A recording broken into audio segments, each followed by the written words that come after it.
Eh ben, salut les fans, ça faisait longtemps que j'avais pas fait de petite vidéo review. Là, c'est l'occasion puisque je me suis commandé le petit Parnaeus, un autre champion de la deuxième compagnie ultramarine proposée par Joy-Toy. Bon, période de vache maigre, hein, certainement comme beaucoup de gens, donc j'ai pris une figurine. Et je suis très agréablement surpris parce que je m'attendais à presque un copier-coller du précédent champion de l'empereur que vous trouvez ici à droite. Et en fait, presque pas. Les inscriptions, c'est un petit peu plus petit. Le crâne, enfin, il y a plein de petits détails qui font qu'il y a des petites différences. Alors, il faut vraiment être fan, hein. Si on n'est pas fan, on ne les voit pas. Des possibilités de custom avec Joy-Toy, mais ça, je ne vous apprends rien. Moi, je préfère ce champion avec un casque blanc. Plutôt que le casque doré qui est quand même vachement bien peint, vachement bien réalisé. Et puis, plutôt que de lui mettre la grosse épée et puis encore un pistolet, j'ai préféré lui mettre un bolter avec gravé ultra dessus et puis une sangle marron au lieu d'une sangle noire. Bon voilà, hein, des petites choses pour personnaliser un peu les figues. C'est anecdotique, mais du coup indispensable, puisque c'est ce qui fait aussi le sel de Joy-Toy. Hein. C'est au-delà des belles réalisations, c'est le côté custom. Mais là où je suis vraiment très très content, c'est que c'est pas la même peinture, les gars. Là, ils se sont vachement mieux appliqués.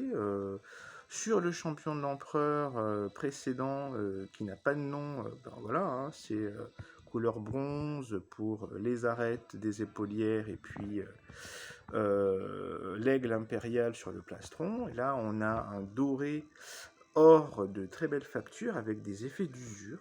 Et ça, ça le fait. Et au-delà du doré, sur la peinture de l'armure, on a des arêtes blanches. On a des arêtes blanches, et là, vous le remarquez bien entre les deux jambières. Hein. À droite, c'est un petit peu uni avec quelques effets noircis pour les ombres, et à gauche, c'est des arêtes blanches, hein, les arêtes blanches, j'ai envie de dire, de la première époque. Et ça le fait. Voilà, ça le fait, donc je suis vraiment très satisfait de cet achat, en particulier avec un casque blanc. Moi, je lui ai mis le casque du porte-étendard, hein, puisque j'ai quand même pas mal d'options vu que j'ai pas mal de figurines. Donc voilà, dites bonjour à mon nouveau champion de l'empereur. Alors, champion de l'empereur, non, c'est Black Templar, je m'en mêle les pinceaux, mais mon champion de compagnie vétéran, alors, à mon avis, la prochaine promotion qu'il aura, il filera directement dans la première compagnie.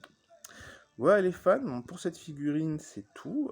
C'est une belle surprise, sachant qu'elle est mieux réalisée que des figurines ultra qu'on va retrouver à 50, 70, 80 euros, alors que celle-ci, elle coûte moins de 40, les gars. Donc c'est vraiment une bonne option. Prochaine vidéo review, bon, j'ai encore du Joy-Toy qui devrait pas tarder à pointer le bout de son nez, mais j'ai fait une petite transgression. Donc quand je recevrai ça, peut-être que je ferai une petite vidéo.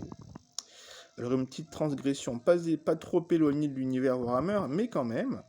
Et puis je vous ai mis en bonus, en plus des têtes alternatives, un petit accessoire qui est vachement pratique. Vous savez, c'est les accessoires qu'on trouve dans les Lego.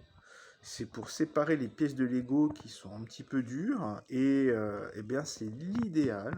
C'est vraiment l'idéal pour changer de head sculpt. En particulier, et je sais que beaucoup d'entre vous me comprendront, pour enlever le head sculpt de l'Adeptus Custodes.